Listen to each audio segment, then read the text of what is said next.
NCP একটা ফেসবুকে post করলে কিন্তু গণঅভ্যুত্থানের সময় লাখ লাখ মানুষ জড়ো হয়ে গেছে। সেই মানুষগুলো এখন কেন আসতেছে না? বিতর্ক কিন্তু সামনে আসতেছে। অনেকে রিসোর্ট কিনতেছে, অনেকে ফ্ল্যাট কিনতেছে, 1 কোটি টাকা নিচে নাকি কোনো তদবিরই করে না। মাসুদ কিন্তু এখন সে হাতিয়াতে যায়, কিন্তু প্রাডো গাড়িতে, সাতখোলা গাড়িতে যায়। এই যে নতুন রাজনীতির কথা বলে তারা আবার ওই পুরাতন রাজনীতির দিকে আসলে ফিরে যাচ্ছে। 3 মাস হতে পারলো না, এখনই এত বিতর্ক। এগুলো আসলে মানুষকে আসলে এখন আর আকৃষ্ট করছে না। এনসিপি একটি নতুন রাজনৈতিক দল, তাদের যথেষ্ট সম্ভাবনা রয়েছে এবং আমরা মনে করি যে হ্যাঁ, এদেশের তরুণরা যদি একসাথে কাজ করতে পারতো সেটি আরো ভালো হতো। তারা মনে করেছে যে তারা যে আপনার ছাত্র শক্তির ভাই ব্রাদার ছিল, হ্যাঁ, তারা অল্প সংখ্যক, তারাই আসলে কাজ করে। এনসিপির এত যে আমরা তাদের যে আত্মপ্রকাশ অনুষ্ঠানে এত মানুষ দেখলাম, সেই মানুষগুলো হঠাৎ করে কোথায় হারিয়ে গেল? এবং একই সাথে তারা যখন একটা ফেসবুকে পোস্ট করলে কিন্তু গণঅভ্যুত্থানের সময় লাখ লাখ মানুষ জড়ো হয়ে গেছে। সেই মানুষগুলো এখন কেন আসতেছে না? এখন যে অভিযোগগুলো আসতেছে যে টাকা না দিলে লোক আনা যায় না, গাড়ি ভাড়া না দিলে লোক আনা যায়, এখানে কিন্তু আবার একদমই খরা পড়ে গিয়েছে। এখন এগুলো কেন হচ্ছে?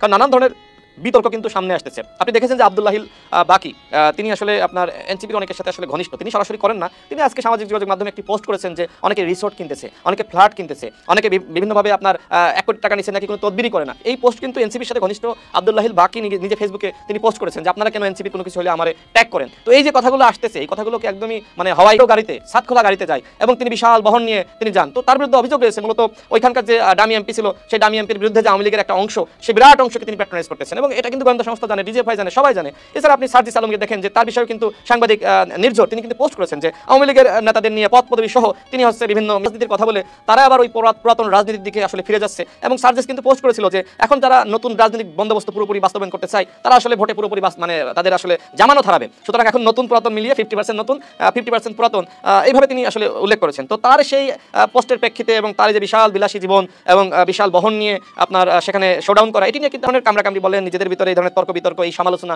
এগুলো আসলে মানুষকে আসলে এখন আর আকৃষ্ট করছে না।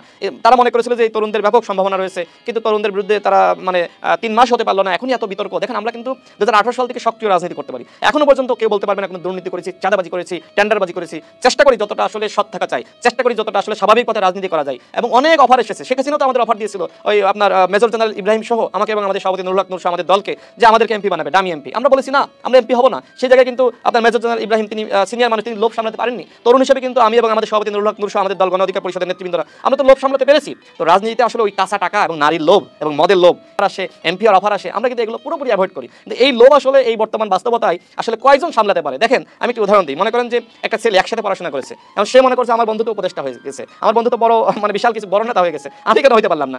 সেও এখন ওই যে বন্ধুর দেখা দেখি যে তারও ভালো হইতে হবে, তারও টাকার মালিক হইতে হবে। সেও আবার নতুন দল মনে করে যে আমরা এই বিতর্কগুলোকে দূরে রেখে আমরা একটি মেধাবী নেতৃত্বের মাধ্যমে, সৎ, যোগ্য, দক্ষ নেতৃত্বের মাধ্যমে সামনের দিকে আমরা এগিয়ে যাব। তারা নতুন করে ঘুরে দাঁড়াতে পারবে। পয়লা বৈশাখে যেটি হয়েছে সেটি নিয়ে আবার নানান ধরনের সমালোচনা আছে। সেটি কি দেখেন, একসময় কিন্তু আপনার কালের ঘন্টার সাংবাদিকরাও জানে, সবাই জানে যে জামাত শিবিরের ছেলেগুলো বা নেতাকর্মীরা ব্যাপকভাবে এনসিপির পিছনে আসলে প্যাট্রোনাইজ করেছে। যখন তারা ডেকেছে তখন তারা গিয়েছে এবং একটা সময় কিন্তু এই কারণে কিন্তু এনসিপির এবং জামাতের যে টোন টিউন বক্তব্যের ভিতরে ব্যাপক মিল ছিল। কিন্তু এই মুহূর্তে কিন্তু এনসিপির বক্তব্যের সাথে জামাতের বক্তব্য পুরোপুরি বিপরীত। জামাতের আমিরের বক্তব্যের মাধ্যমে আপনি দেখেছেন, অর্থাৎ জামাতও কিন্তু সেই বাস্তবতা বুঝতেছে যে আসলে এনসিপি আসলে কি চাই, তারা এক সময় এক কথা আসলে কেন বলে। বিশেষ করে জামাতের মতন দলকে বলা হয়েছে, এনসিপির নেতারা যেটি বলেছে যে জামাত নাকি ভারতপন্থী দল, জামাতকে নাকি তৈরি করেছে ভারত। এই নানান ধরনের কথাবার্তা বলার কারণে কিন্তু এখন জামাত শিবির এখন মুখ ফিরিয়ে নিয়েছে। তারা এখন জনবল বা জনশক্তি এখন এনসিপির প্রোগ্রামে সাপ্লাই দিচ্ছে না, যে কারণে এখন আসলে তাদের প্রোগ্রামগুলোতে এই ধরনের খরা আমরা